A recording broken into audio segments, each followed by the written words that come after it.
So first, thank you very much. I really enjoyed all of your presentations, and one of the things I was struck with was the way in which you're really drawing on this extremely rich visual literacy that that you actually presume, in a sense, the player to have, right? That they bring with them from film and from previous forms of art making, that you use to cue them in to how they should feel or how they should move through the space, or to kind of suggest a surveillance vision, or to suggest new type, something that has pre-existed in cinema, actually. And so I was just wondering if you could respond a little bit to that, to the ways in which you kind of see games emulating that, or perhaps more importantly, sort of breaking away from that and creating newer aesthetic visions that perhaps use the camera, but not in the way that a camera could possibly be used in cinema.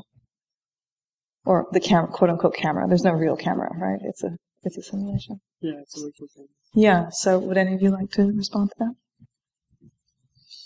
Well, yeah, I mean, that's your presentation was really interesting. It made me think that we have this language of cinema that we've all gotten from seeing so many movies in the course of our life, and our emotional reaction to certain types of shots, certain types of camera moves are very deep. And nobody's ever really codified what that means. I mean, there's rules of thumb that directors, and cinematographers use. They say that a low angle, maybe evokes this kind of thing. There's sort of the Spielberg, awe tracking shot where you go down and you move in on a character, and you know that means he's resolute and he's about to do something amazing. But why? Why do we feel that way? And when a camera's shaky versus steady, when it's moving in circles around a character, what does that make us feel, and what does it depend on? It's really, really interesting. So I'll jump in and be the heretic, I guess. So I actually think that the beauty of the system is in the breaking, right? So and while we're talking about codifying things, what is running through my mind is like the most beautiful shots I've ever seen are ones that surprised me with their meaning. So Bill Viola, in his Tristan piece, it's a setting of the Wagner opera, and there's this amazing speech. You're looking at this screen, it has nothing on it, has a dot on it, right? And the lovers are singing about how they hate each other, they're singing, and this dot is like getting bigger. It's just a pixel. It's getting bigger, and then it kind of starts to look organic, It's kind of squiggling. It's getting bigger and bigger, and you're like, what is that dot? And they hate each other, but they've taken this love potion, and well, maybe, I don't know, and then the dot gets bigger until you can finally resolve that you're looking at two heads of two lovers from the top, and they're embracing. And suddenly the song has changed, and you have resolved that it is these two people.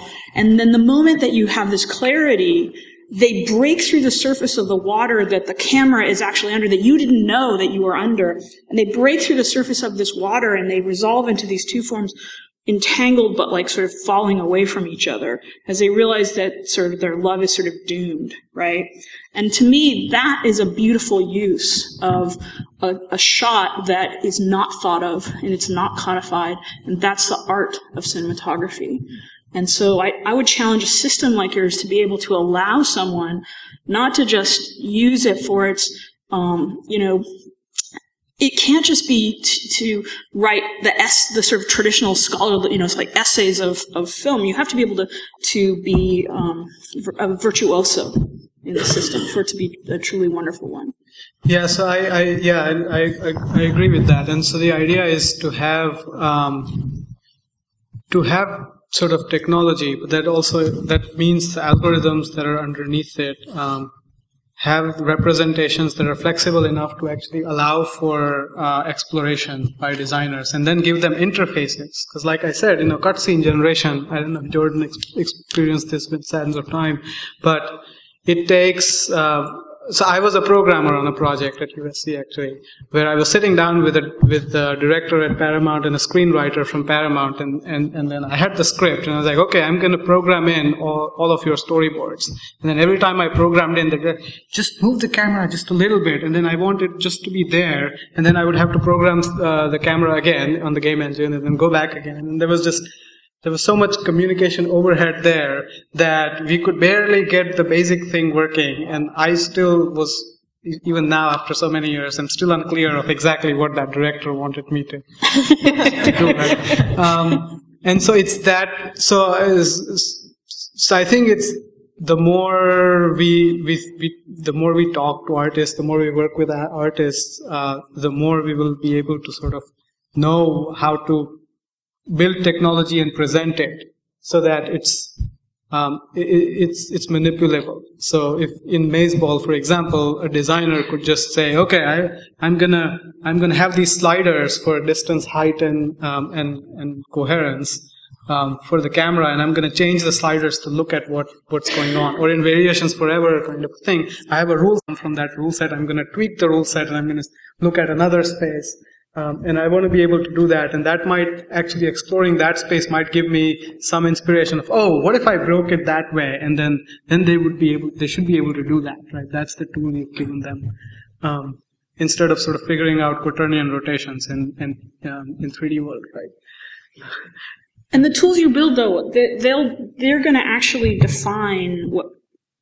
There's such a strong relationship between the tools you build and what people can do with it. So, like, the huge early video cameras of the, early television era just defined the sort of, 3-camera shot of the studio shot, and when you get the lightweight cameras of, sort of the 60s, then video goes out in the world and there's a whole new type of art, a whole new type of language being designed because the tool itself has changed. So you may start with something that resembles these huge, clunky in-studio cameras, and then, maybe as you develop it, you'll get to this lightweight thing what I'm talking about.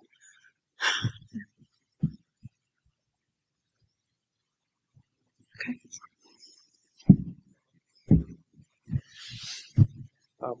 Hi, I have a question for Tracy, actually. Correct me if I'm wrong, but to the best of my knowledge, there has never been a movie adaptation of Walden. A movie? I mean, there are documentaries. There are lots and lots of documentaries. I don't believe that there's been a movie adaptation, no. Okay. I guess my question is, what makes the medium of games better for sort of capturing the themes of Walden than... Oh, that's... Okay. So that is interesting to me. If you read the Book of Walden, the whole first chapter is called Economy.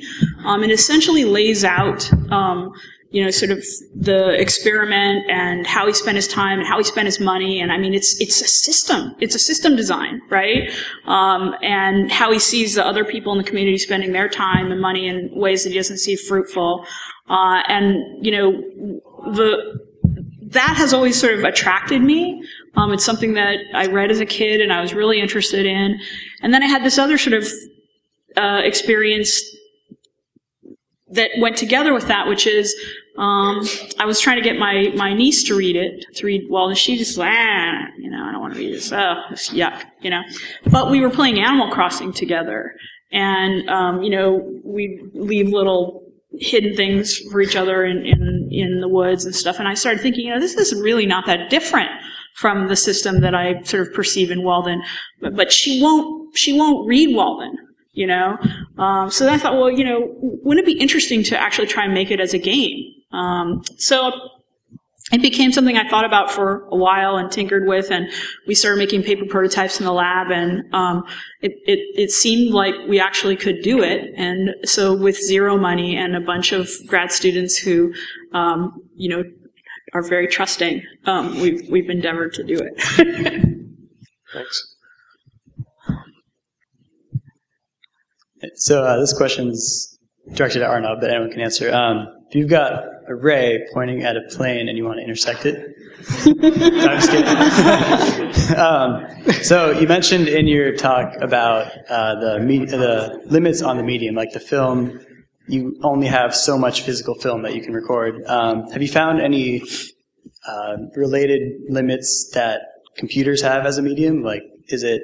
I mean, obviously, in the beginning it was graphics and clock cycles and stuff, but now everything is quad core and SLI and all this stuff. You have so much power what sort of limit, like a hard limit, do computers as a medium have?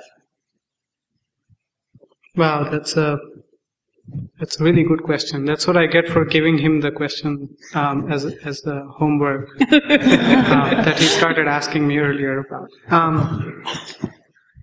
Yeah. So what limits so the limits? Well, so this answer has many different facets, right? So depending on what exactly you're sort of which one of these subsystems you're talking about, there will be different kinds of limits. For me, I think in terms of sort of just, I guess, speed of computation and the ability to collect different kinds of input from players. Like the more information you have from players, the more you could do with it, right? The more personalized you can make your game. So then all of the technology that so for example, for Mazeball, we had people hooked up to heart rate sensors and skin conductance sensors. And if once we get that kind of input in regular devices, like maybe there's a little thing on the cell phone that touches your finger that gets that, you could start moving further with that. You couldn't do anything like that now. There's very little that's going on in terms of sort of data mining that Michael referred to earlier. There's a lot of offline data mining, but nothing in the game that sort of continuously monitors what you're doing and adapts to it. And so we are still sort of limited in terms of, and then the big other aspect, I guess this would be a good question for Noah, maybe even Ian, people who do game studies and platform studies, in terms of just computationally representing certain things is just very hard, right? Like I can say that a planning algorithm, the way the planning algorithm iterates through, searches through a tree of possibilities, is that how humans think? Is that how a director thinks? It's not really compatible, right? The two representations are so different. So it's just that some of those representations that we have in our current algorithms are just very limiting in terms of moving to a point where it can actually communicate well with a director, right? Sort of working as an assistant during the design phase, for example. So I guess that's. So you would say it was more of like a conceptual limit than a physical. You don't have this resource limit. Yeah, I mean we don't have representations, I guess is the limit, right? We don't really have ways of representing certain things and the operations on those things that will give us access to that kind of design space. Do you guys have anything to add? Okay. Thanks. Our time's a little short, so if you keep your questions brief, we'll try to get to the last 3 questions. Okay. I guess this question is mostly directed at Jordan. You mentioned the difference between when you went to write the Prince of Persia screenplay and how you sort of had to come up with an entirely different story because your first one was meant to be played and not watched. Right. How do you see those two separate types of writing converging, especially getting the sort of more dramatic, cinematic writing into games while still maintaining that sort of playableness, especially with relation to Michael's talk earlier? Because I know for me personally, games that I like have a lot of moments where it's like, you sort of feel like you could be the hero in some awesome movie, and that's sort of what gives you the cool adrenaline rush. So how do you sort of see those two types of writing integrating, if that's even possible? That's a good question. I think there's a lot of ways that games can have stories or can use stories. There's not just one. I mean, what you just mentioned, feeling like you're the hero of an awesome adventure story, is certainly one that games have done a lot. But even there's so many ways that can work. I mean, I think of games that have stories as really having two stories. There's the story of what's happening to the characters, and then there's the story of what's happening to you as the player. So to take, the extreme example of like asteroids, you could have a complicated story where it's like, well, the galaxy is being invaded by whatever, and a brave group of rebels and so forth. And then you've got the story of, okay, I got down to like I had one life left, and there was one little rock speeding really fast, and I was just trying to shoot it, and then the saucer came on, and I got just at the second the saucer killed me. You've got a different narrative, which is, it could be totally different from the game narrative, or it could be the same. So I think cinematic cutscenes are like one very well-explored way to try to get more of a heroic narrative into a game, but it's definitely not the only way. And to me, what's really interesting as a designer is to try to find ways to make games that tell stories where you really get a sense of the characters and the interaction between the characters, but without having cutscenes, finding ways to do that in the gameplay itself. Thanks. Hello. My question's in a similar vein, mainly towards Jordan again. How does the player having control over it compared to, say, like in a movie where you're simply an observer, where in a game you're actually being part of it? How does that change, like, how you design the game? How you write the story for it, that sort of thing? Great question. I think that goes to the heart of why the experience of playing a game is so different from watching a movie. The drama, what we call drama and suspense and involvement in a movie, really comes from watching a story unfold, feeling desires and fears about what we want to happen, and being powerless to change that. All the way back to Greek tragedy, the idea that this terrible thing is happening and it's impossible to avoid. We feel those emotions in a certain way, and we go to the theater, we go to movies to feel that. Can a game achieve that? There are definitely moments in games where something horrible happens, it feels inevitable, you feel that movie-like emotion. But there are also moments where you're trying to achieve something. So how do you plug those two things together? There's definitely ways to do it that don't work, where you could just completely undo the power of a moment by making it possible to avoid it in gameplay. Romeo and Juliet would be trivial if you could just, make the right decision at the end and everything would turn out fine. Do we really want to play that game? I don't think so, but, we do want to play games that make us feel, powerful emotions. We just have to kind of, I think, experiment and explore. I think there's huge spaces that haven't even been tried. My own game, The Last Express, had a sad ending. I don't know how many people here know it or played it, but if you play it all the way to the end and you get what's the so-called right ending, it's pretty devastating. A lot of characters that you like die. World war begins. Whereas there are points along the way where you can actually get off the train with a suitcase full of money and you survive. And in terms of your own story, that's obviously the best outcome. But as players, we completely understand when we do that no, that's not the end. That's not the right ending for this story. And when you get to the tragic ending, you feel satisfied. You feel like, yeah, okay, it's devastating for my character. I didn't get the money. I didn't get the girl. This terrible thing happened. I couldn't prevent it. And yet it feels complete. So games with tragic endings, I think, is an interesting thing that we could explore further.